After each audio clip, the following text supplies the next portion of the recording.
Remote teams. Now we're looking at the very last form of type of optimization and could be one of the most relevant ones to many of us, regardless if we are a small team, a large team, in a big, small, or new organization. Remote teams is super important and relevant to where we are today. Just as a reminder, the usual structure we've got on the left side there, which is just getting started but no growth, getting growth but not enough, and that's the framework we look at in order to optimize. Looking at just starting out, we look at rules. Okay, so setting healthy rules that get everybody consistent on the growth process. I think that level of consistency is super, super vital to getting people all aligned in order to use the growth thinking methodology. One of the things that I've seen with some of the remote teams is having consistent meetings where they go one hack at a time and they have an agenda that mimics the design process. So they're able to go through together and then they develop their final hack and then they go and test and then they reconvene again with, again, a set of rules that keep them moving along. Next is schedule, as I've actually just mentioned, as one of the rules.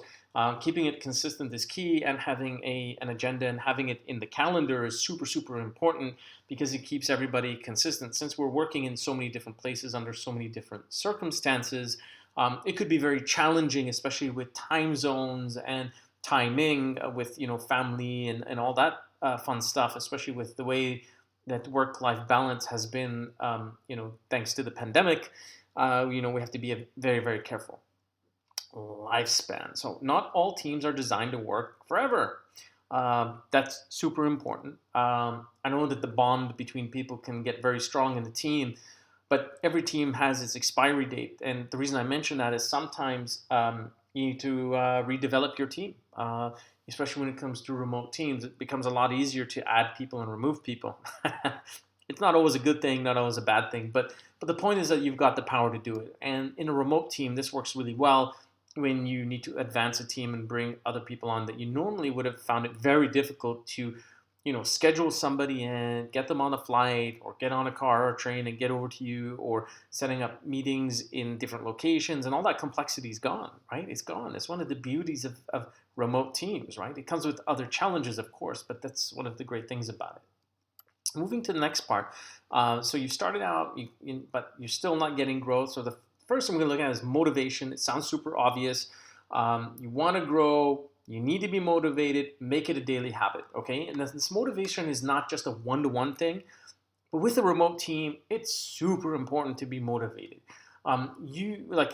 We've used strategies like WhatsApp groups, and WhatsApp groups are brilliant. You can use also Telegram groups. I know people using Discord groups.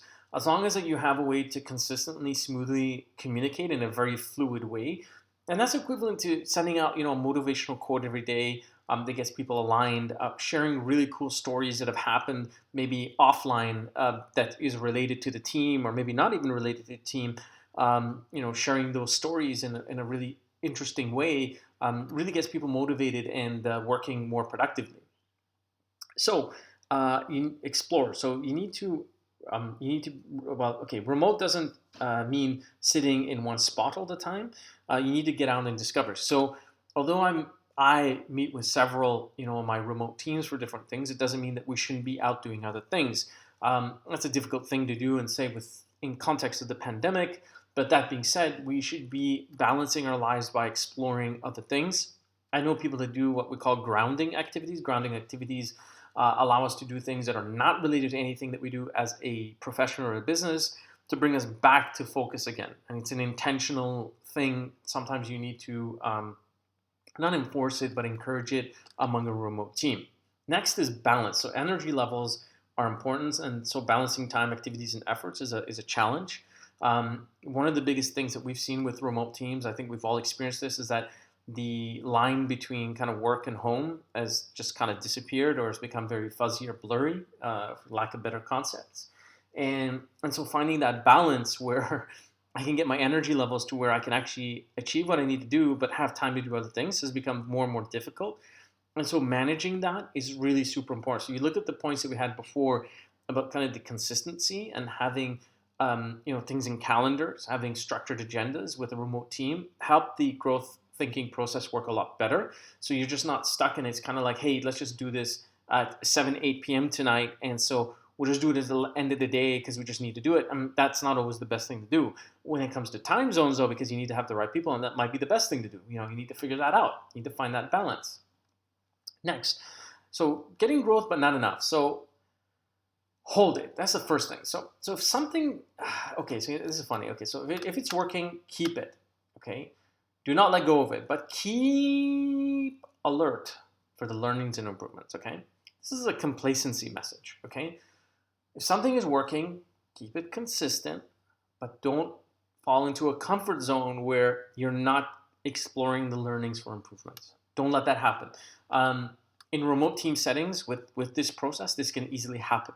You develop a hack, you move on, you have a little bit of time in between, you get comfortable, you're getting some results, you keep it consistent, but you're just not moving the needle even further than you've gone. And so you need to get out of the comfort zone. It's really important to build that into some of the things you do with the remote team. Next is scale. So you automate and dominate, right? You got to ensure you got your processes and integrations working. Okay, we've talked about this so many times, and with a remote team, there's so many tools and so many ways to automate the things that you do. And automating as much as you can to make this growth thinking process work as part of your team's capability. Use every trick you've got in the book. I've seen so many creative ways, everything from kind of Zapier integrations to everything with like Calendarly integrations, you name it. It just goes on and on. And that leads us to the next point, which is tooling, right? If they, if there's not working, if the tools are not working, get new ones, okay, and learn from the ones that you've got, master them, okay. So this is not about having like a ton of tools. This is about like just mastering some really good tools, and mastering really good tools means using all the resources they've got to get really good at it and continue to practice. But I'll give you a scenario, a hypothetical, but it happens to so many of us. I mean, here I've got like 4 or 5 tools to do one thing. Each one of them needs an upgrade to premium, and if I was to upgrade all of them, I couldn't afford to do them all. They just wouldn't make sense. But if I mastered 1 or 2 tools I would get really good at, and they're the best of those 5 tools, and I upgrade that to premium, then the investment in premium for my ROI is a lot better because I've mastered that tool, right? So really find like what tools to work with, what ones to master, which ones to get rid of. Integrations play a super crucial part in this. In the next course about when it comes to the 10 secrets of super boosting growth, we're going to talk about some science-based elements when it comes to integration, some things that are going to seriously surprise you when it comes to not just integrations, even tools. Some really fun stuff that's going to take us to the next level. So that's it. We reached the end of remote teams. I wish you the best of luck, and we're going to move on to the last part of this course.